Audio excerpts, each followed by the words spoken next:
பழமும் போதும் மாமா, மானும் குரங்கும் காட்டுங்க.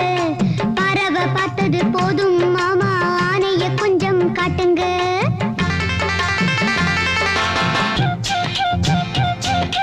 ராஜா சின்ன ரோஜாவோடு காட்டு பக்கம் வந்தானா, கூட ஒரு ரோஜா கூட்டம் கூட்டிக்கிட்டு போனானா.